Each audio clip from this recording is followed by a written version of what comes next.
La Fondazione ABC Studies è arrivata al traguardo di 30 anni di attività. Potete fare un bilancio su quello che avete raccolto sul campo? Bene, bene. 30 anni di ricerca in Veneto. Questo lo mettiamo come titolo per questo nostro colloquio col pubblico di QDP News. È una ricerca la nostra nata nel territorio, costruita nel tempo e rivolta al futuro. E adesso vi dico due parole. Da molti anni un gruppo di medici, ricercatori, pazienti e istituzioni del Veneto stanno costruendo una delle più lunghe esperienze italiane e anche a livello internazionale di follow-up cardiovascolare sul cuore. Ed è la storia dell'ABC Study on Acute Coronary Syndrome, una ricerca nata nel territorio e oggi vicina al traguardo del follow-up dei 30 anni. Non manca molto per arrivarci. Preciso che il nome è ABC Study on Acute Coronary Syndrome. ABC sta per Adria, Bassano e Conegliano, e poi Study on Acute Coronary Syndrome perché la ricerca scientifica oramai esiste solo in inglese, e da qui così è partita la fondazione e così siamo andati avanti. Il progetto nasce negli anni 90, quindi prima del 2000, con un obiettivo allora molto ambizioso, che era quello di comprendere quale fosse l'evoluzione nel lungo termine dei pazienti ricoverati con sindrome coronarica acuta, in sostanza l'infarto di cuore. Così abbiamo arruolato 798 pazienti, circa 800, nelle terapie intensive di Conegliano, qui da noi, Bassano del Grappa ed Adria. Poi, dal 98, subito dopo l'arruolamento, anche con l'aiuto importante dell'Università di Padova, è cominciato il follow-up di tutti questi pazienti, che dura ancora oggi e che si avvicina al traguardo dei 30 anni di osservazione. Il follow-up studia principalmente gli eventi clinici severi come l'infarto del cuore, l'ictus, i decessi avvenuti nel tempo e le loro cause, e anche il trattamento terapeutico di ogni singolo paziente per tutto questo tempo. Ad esempio, un piccolo esempio, se un paziente fa la cardioaspirina per proteggere le coronarie, in questi 26 anni completati finora, e siamo prossimi al 28° anno, noi sappiamo ogni anno quanta aspirina, per quanto tempo ogni paziente ha preso. E così per tutti gli altri farmaci. Nei primi 15 anni il progetto è stato portato avanti con un impegno notevole da un gruppo di noi medici e ricercatori che hanno continuato a seguire personalmente i pazienti, mantenendo vivo lo studio che già allora rappresentava una realtà rara sia nel panorama italiano che internazionale. Ma una svolta importante, fondamentale, è arrivata nel 2015, quando la Regione del Veneto ha riconosciuto formalmente il valore scientifico e sanitario dell'ABC Study, scegliendo di sostenerne lo sviluppo nel lungo periodo e favorendo la nascita anche dell'ABC Study Foundation. La fondazione è nata per appoggiare il progetto istituzionalizzato dalla Regione del Veneto. Grazie, difatti la fondazione è stata fatta a Venezia. Grazie a questo sostegno istituzionale il progetto ha potuto consolidarsi, ampliarsi e sviluppare nuove attività di ricerca, formazione e divulgazione scientifica. In questi anni l'ABC Study ha prodotto numerosi risultati scientifici pubblicati su riviste internazionali e presentati ai congressi più importanti in giro per il mondo, soprattutto in Europa comunque. Parallelamente ha formato giovani medici e ricercatori e ha promosso iniziative rivolte alla prevenzione cardiovascolare e alla diffusione della cultura scientifica nel territorio. La caratteristica però che davvero rende unica questa ricerca è la sua impostazione originaria. Il tempo il tempo di follow-up non rappresenta soltanto la durata dello studio, ma è uno dei suoi principali strumenti scientifici. Il valore di un follow-up così esteso, follow-up vuol dire seguire nel tempo, cresce con il trascorrere degli anni, perché permette di osservare fenomeni accadimenti della salute del paziente, vero, eventi del paziente, che studi più brevi non possono mettere in evidenza. Questa è la peculiarità. Per quasi 30 anni, e ora siamo arrivati a completare quasi il 28° anno, quindi siamo ben avanti, abbiamo costruito un patrimonio di dati clinici. Accanto alla prosecuzione del follow-up dei pazienti, poi, i più recenti sviluppi delle metodologie statistiche moderne ci permettono oggi di valorizzare pienamente tutto questo lavoro fatto.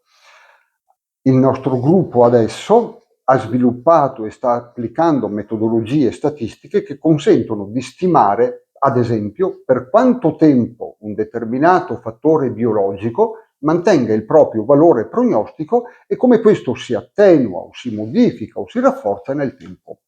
Inoltre, cosa molto importante, possiamo valutare come i trattamenti terapeutici del paziente, che ho nominato prima, possano modificare l'evoluzione della malattia.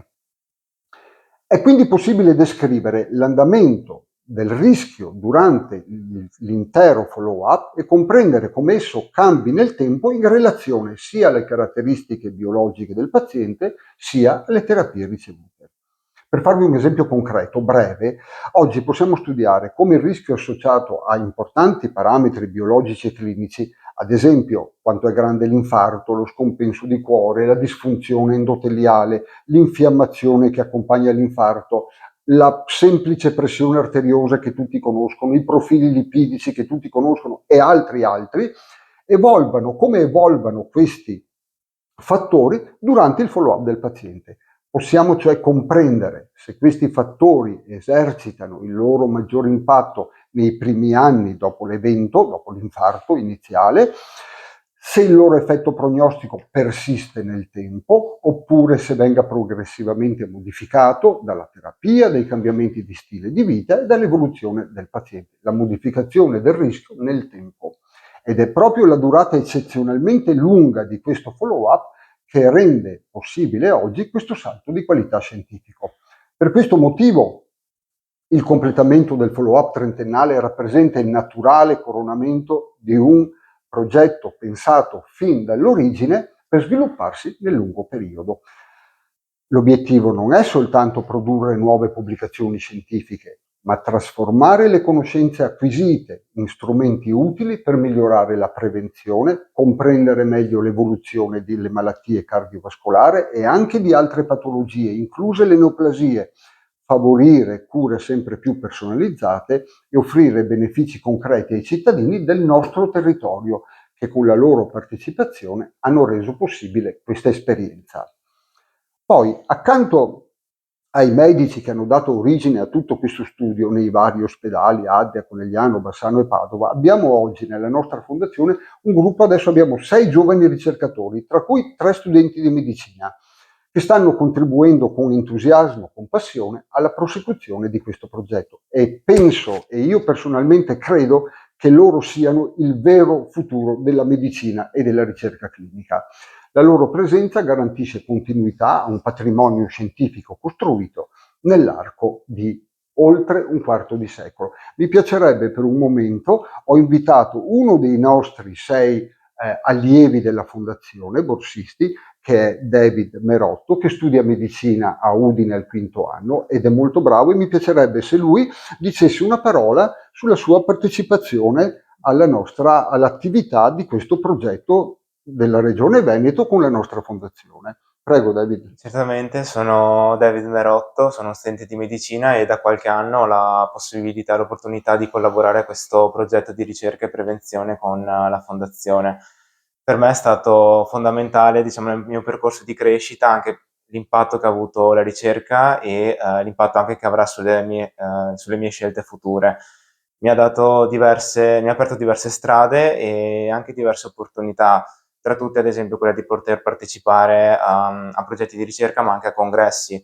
Infatti verso fine agosto avrò l'opportunità di partecipare a un congresso della Società Europea di Cardiologia, uno diciamo dei congressi più importanti al mondo, e in cui avrò l'opportunità di presentare un lavoro che diciamo è stato costruito insieme a tutti i collaboratori della fondazione e riguarda l'impatto che ha l'emoglobina, in particolare appunto è una condizione severa di anemia a seconda delle fasce d'età, sulla mortalità nel lungo termine nei pazienti con precedente infarto del miocardio. Io credo che per un giovane come me, ma in generale anche per chi lavora qua dentro nella fondazione, queste opportunità siano fondamentali, hanno un grosso riscontro ed è bello vedere i risultati e avere appunto un riscontro anche poi dei risultati. Ecco, grazie David, bravo, bravo. Tutti e sei sono bravi questi allievi.